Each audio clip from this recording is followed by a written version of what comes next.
AP వ్యాప్తంగా Aarogyasri network ఆసుపత్రుల సమ్మె 5వ రోజుకు చేరింది. వేలాది మంది రోగులు ఇబ్బందులు పడుతున్నా బకాయిల విషయంలో ప్రభుత్వం స్పష్టత ఇవ్వకపోవడం పేద రోగులను, ఆసుపత్రి యాజమాన్య వర్గాలను కలవరపెడుతుంది.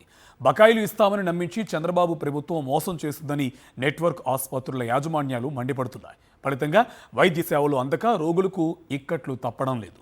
చంద్రబాబు ప్రభుత్వం అధికారంలోకి వచ్చాక ఆరోగ్యశ్రీ నెట్వర్క్ ఆసుపత్రులకు 3,000 కోట్ల బకాయిలు పెట్టడంతో పేదల ప్రాణాలకు రక్షణగా నిలవాల్సిన ఆరోగ్యశ్రీ పథకం అగమ్య గోచరంగా తయారైంది. బకాయిల విడుదలపై ప్రభుత్వం పదే పదే హామీలిచ్చినా ఒక్క రూపాయి కూడా విడుదల చేయకపోవడంతో చేసేదేమీ లేక ఆసుపత్రుల యాజమాన్యాలు చేతులెత్తేశాయి. సిబ్బందికి జీతాలు, మందుల సరఫరాదారులకు బకాయిలు చెల్లించలేక తీవ్ర ఆర్థిక ఇబ్బందుల్లో ఉన్నాయి నెట్వర్క్ ఆసుపత్రులు.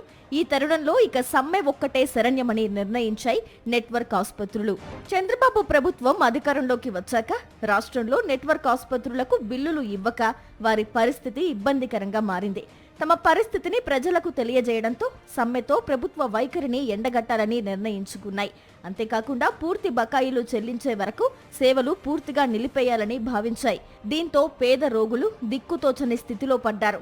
క్యాన్సర్, గుండె, ఇతర సూపర్ స్పెషాలిటీ ఆసుపత్రులు కొత్తగా ఎటువంటి ఆరోగ్యశ్రీ పేషెంట్లను చేర్చుకోవడం లేదు. అత్యవసరమైన కేసుల్లో చికిత్సలకు రోగుల నుంచి డబ్బు వసూలు చేస్తున్నారు. అయినప్పటికీ కూటమి ప్రభుత్వం మాత్రం ఏమీ పట్టనంటే వ్యవహరిస్తోంది. సోమవారం మరోసారి నెట్వర్క్ ఆసుపత్రులను చర్చలకు పిలిచింది ప్రభుత్వం. వైద్య ఆరోగ్య శాఖ ప్రిన్సిపల్ సెక్రటరీతో నెట్వర్క్ ఆసుపత్రుల ప్రతినిధులు భేటీ కానున్నారు.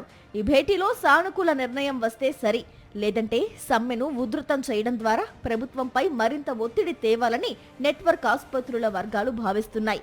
మొత్తంగా ఆరోగ్యశ్రీ ఆసుపత్రుల సమ్మెతో రోగులకు మాత్రం ఇబ్బందులు తప్పడం లేదు.